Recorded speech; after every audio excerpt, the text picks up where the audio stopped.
Hi everybody, today we'll see what is the valid essential elements of a valid contract. So what is a contract? When there are two persons are entering into a business, when they are starting a contract, they need agreement of other persons. So there may be offer and acceptance. So for a contract, there may be two persons.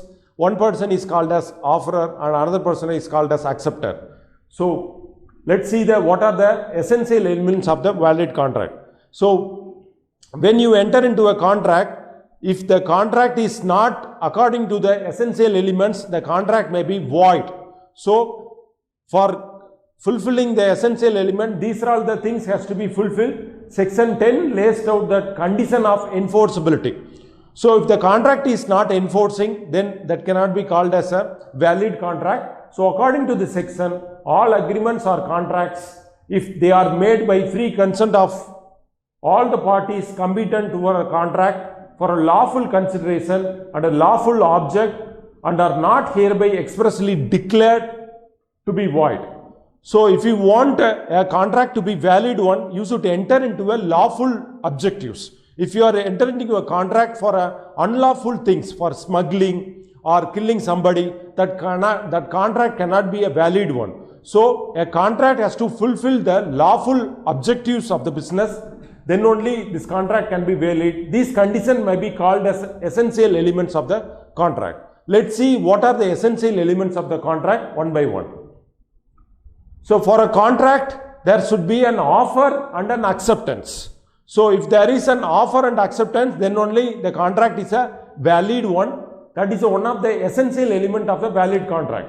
There must be a lawful offer and a lawful acceptance of offer, thus resulting in an agreement.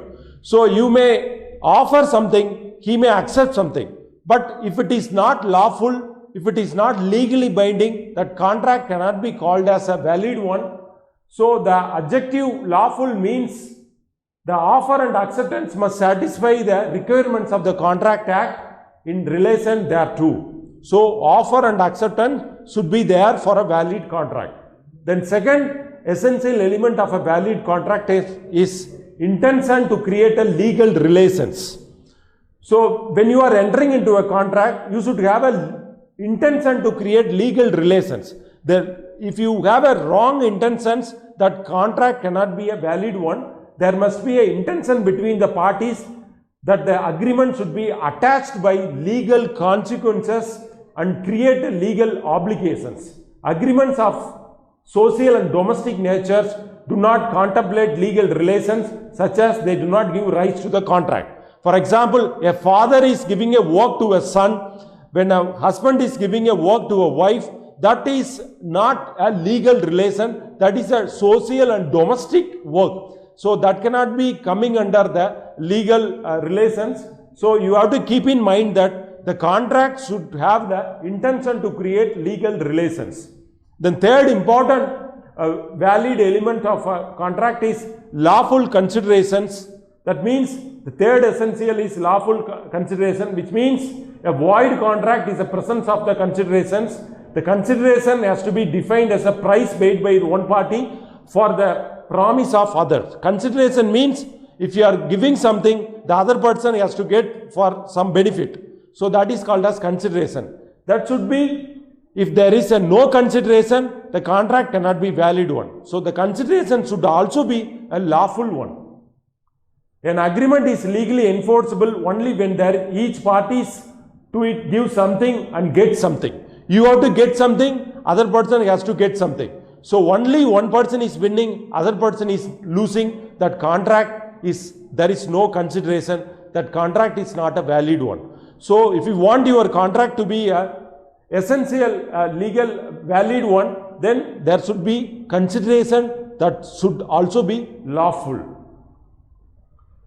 An agreement is legally enforceable only when each of the parties to it gives something and gets something. Then something given obtained is a price for the promise and is called considerations.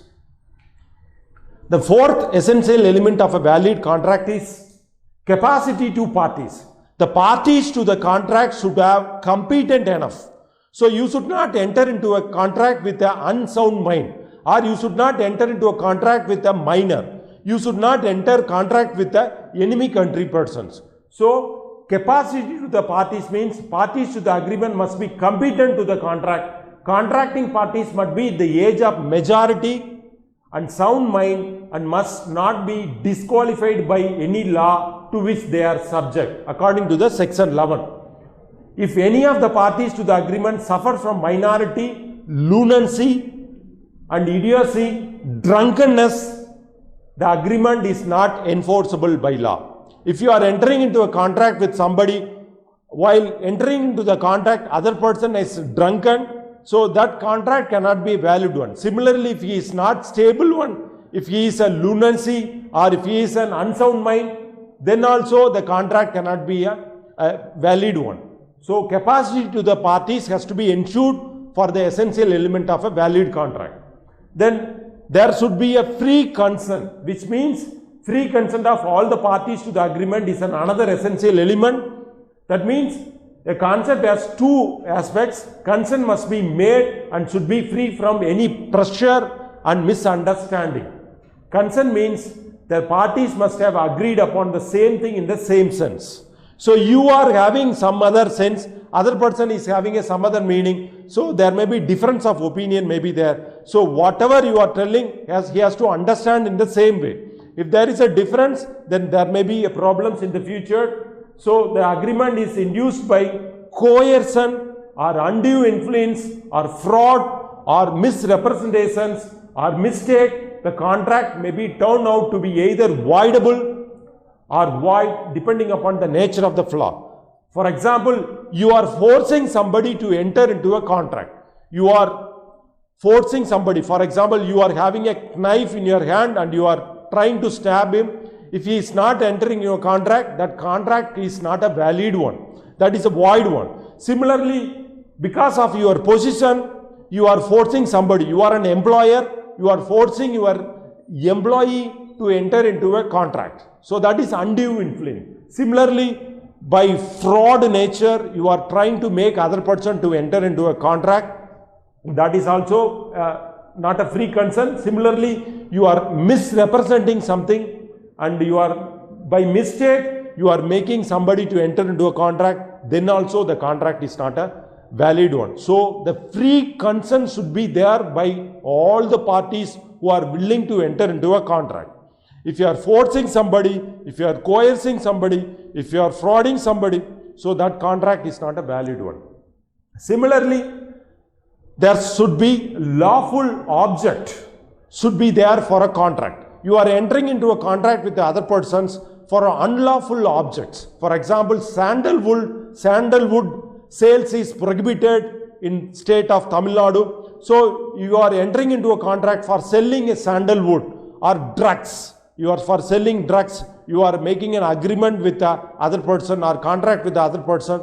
So that is not a valid. If it goes to the court, so that is not a valid one because the object is not a lawful one. The formation of the valid contract, it is also necessary that the parties to the contract must agree for the lawful object. The object for which the agreement has to be entered must be fraudulent or illegal, must not be fraudulent or illegal or immoral or opposed to the public policy or must not imply injury to a person or other reasons mentioned above. Agreement is void.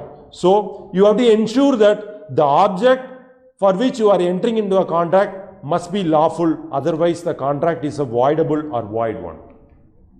And similarly, the contract must be writing and in registration. When you are entering a contract with other person, the contract should be in writing. Otherwise, when there is any problem with the other person, the offer or acceptor, so when you go to the court, that is not you cannot enforce them. So according to the Indian Contract Act, contract is a valid, must be writing and it should be registered. And similarly, there must be certainty. That means section 29 of the Contract Act provides that agreements, the meaning which is not certain, are capable of made or void. So the contract you should enter for certain things which happen surely, for that only you should enter into that.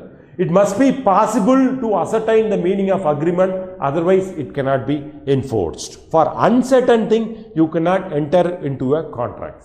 Similarly, there should be possibility of performance by the other parties. So if there is no possibility of performance, something which cannot be done, for example, counting the soil, counting the something like stars in the sky, for that you are entering into a contract. So that cannot be possible of performance. So you cannot count the stars in the space. So that is a possibility of performance. Similarly, not expressly declared void. The agreement must not have expressly declared to be void under the Act. Sections 24 to 30 specify that certain types of agreement that have been expressly declared to be void. For example, an agreement to form a cartel to curb the competition in the market is illegal in India. So to curtail certain, to form a cartel in India is prohibited. So you cannot enter into a contract for that. That is called as not expressly declared void. So I hope you have enjoyed this session on what are the essential elements of the valid contract. So thanks for watching. Thank you.